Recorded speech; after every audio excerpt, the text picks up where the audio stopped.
Hello and welcome to the Grand Line Review, your source for everything One Piece. Last week on the Arc Review, we staged the greatest jailbreak the One Piece world has ever seen at Impel Down, and this week we are immediately being flung into the largest scale battle ever covered in the series at Marineford.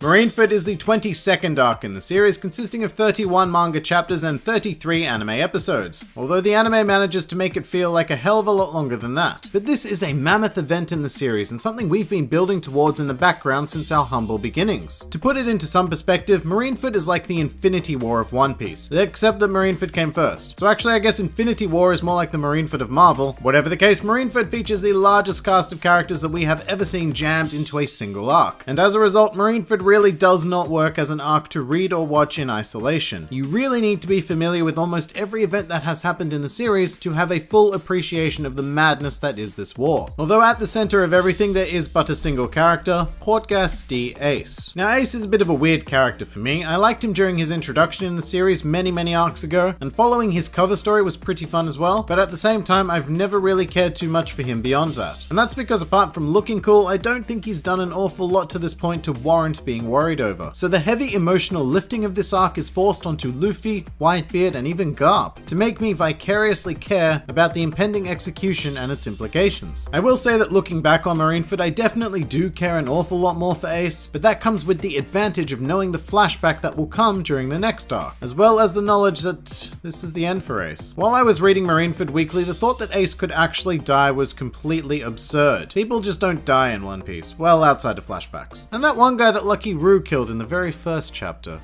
But we don't talk about that. So yes, I don't think it's an understatement to say that Ace's death is the most shocking event to ever occur in the series even to this day. So much so that nobody actually believed it when it happened. Theories started to spring up everywhere about how he will be revived or reborn as like Gold D Ace. Because oh, he's the son of the bloody pirate king. That was a fairly big shock as well, by the way. But alas, when the next chapter came around and Ace's lifeless corpse was still lifeless, hard reality set into the fanbase. And I can't praise this move enough. One of the things I really dislike about One Piece is that you were never particularly invested in the well-being of a character because of what I call the Pell effect. But Marineford took an important step in rectifying that, and this carries on well into the new world. Essentially these days, if you're not a Straw Hat, you could find yourself being quite expendable. But of course, Ace's death also served to completely break everything we knew of as Luffy. At this point, he'd had his entire crew stripped of him, traversed 6 layers of hell, and was openly taking part in a war full of people who could squash him at any given second. So what is the worst thing that could happen to Luffy at this point?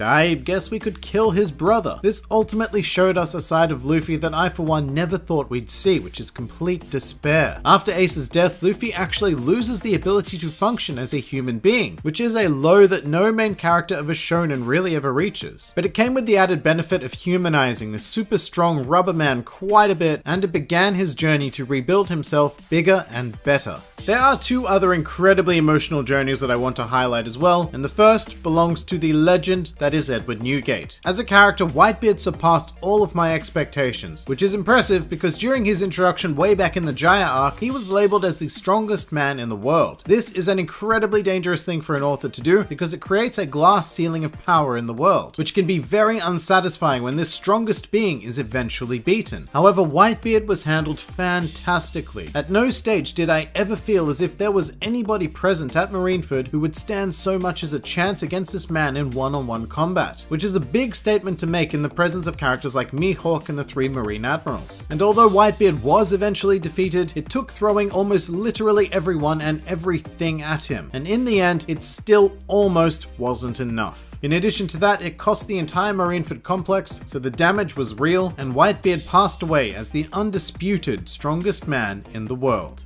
But beyond all of the amazing action, what really turned me into a Whitebeard fan was the core idea that drew him to becoming a pirate, which was that he simply wanted a family. He didn't become the strongest man in the world through any typical desire like a lust for power, passion to be the best, or even a quest to become the Pirate King. All he ever wanted to do was live with a family of his own, and in order to protect his family, he became the strongest man in the world. And that unique legacy is why Whitebeard is still one of the most popular characters in the series to date. But the more underrated underrated emotional center of this arc definitely resides with Garp. Other than Kobe and arguably Boa Hancock, Garp is the only figure in this entire war who is split between both sides of the conflict. His honor for the Marines and his ideas of justice are put to an unprecedented test, where he is actually expected to ensure and endure the execution of a man whose safety was entrusted to him. Meanwhile, he also has to deal with his own grandson who is actively fighting against him, which ultimately led to the phenomenal moment where Garp allowed Luffy to punch him,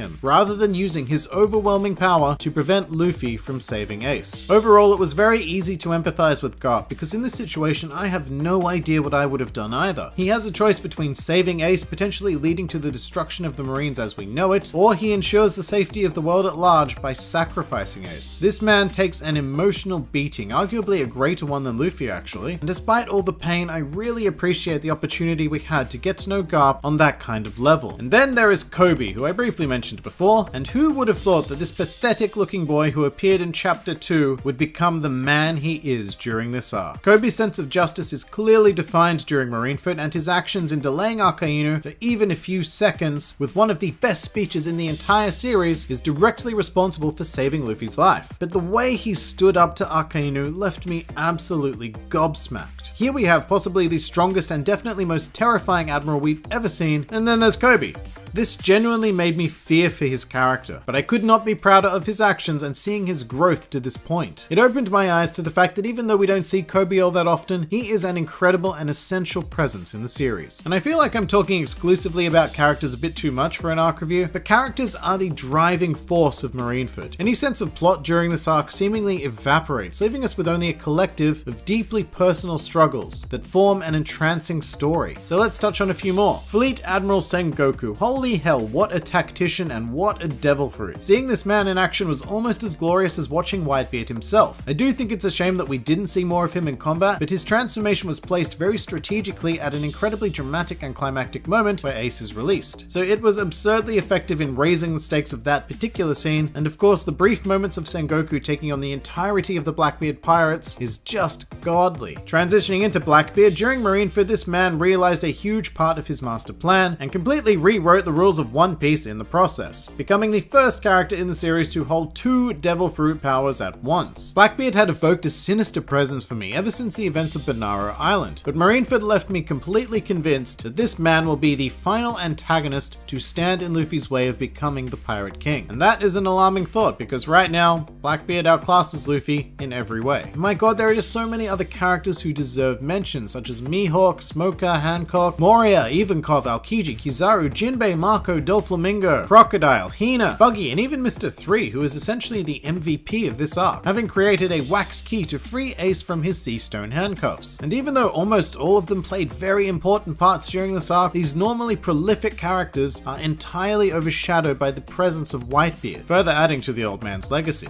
Marineford is a clusterfuck in the best possible sense of the word. No matter where you enter this arc from and where you gaze upon the battlefield, something interesting and important is going down. So much so that I think reading or watching Marineford all in one go can be a bit overwhelming. My mind actually boggles attempting to review the entirety of this arc because series-defining moments happen in almost every chapter. I feel a lot like the reporter from the Report Time short, who instead of actually saying anything insightful, just keeps spouting that words fail him. Because the complexity of emotions and interactions cultivated over the course of more than a decade just can't be efficiently analyzed in a way that does the arc justice. In fact, Marineford is one of the very few times in the series that I have been glad that we had to wait an entire week for the next chapter, because it gave us the time we sorely needed to digest the events of each new installment. And it was almost like following the coverage of a real-life war, only without the horror and human tragedy that comes with war in reality. Although the arc certainly isn't without criticism. While by and large Marineford will appear in the top 5 and probably even top 3 favorite arcs of most fans, there are a lot of people out there who do criticize the arc for its non-stop pace with very little breathing room. Although if you are an anime watcher, it's also worth noting that Marineford can be criticized for the exact opposite reason, often moving at a snail's pace and attempting to stretch out and sustain energy over the course of an episode count that should have been half as long. When I look back on the Marineford anime, I think of it as the arc of reactions. Toei absolutely loves long and unnecessary reaction shots to every minor event under the sun, and Marineford provided them with an entire toy box full of characters to abuse. Oh look, Luffy's arrived at the battlefield. Let's find out what Dracule Mihawk thinks about this for rough roughly 5 whole seconds. Now let's see what Gecko Moria thinks of this new development. And holy crap, we now need to move to Kizaru's thoughts. And now let's check in with what Whitebeard thinks of everything. It's not as if he has a war to concentrate on or anything. Kobe is pissing himself with this new development. Hina has never even met Luffy. Doflamingo's only reaction to anything is smiling. Monga's moustache holds valuable input. John Giant also isn't pleased with this particular situation, wait, so we'll linger on him for a couple of seconds longer to full body, that. More Ace like full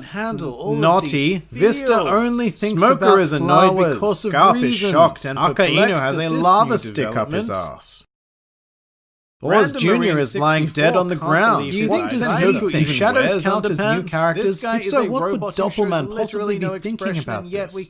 What are you doing here, Stelly? You weren't even at Marineford, silly. And thank fuck that's over. Now we can move on with the episode. Now, Luffy takes one step forward with more like full naughty. And there you go, I've just summed up about 17 episodes worth of Toei's finest filler. But admittedly, the material between all of that is adapted pretty well. But that is mainly due to the credit of how strong the manga is. To me, Marineford was an experience that dwarfed every arc that had come before it and set an impossibly high standard for every arc that comes after it. And that pretty much does it for Marineford.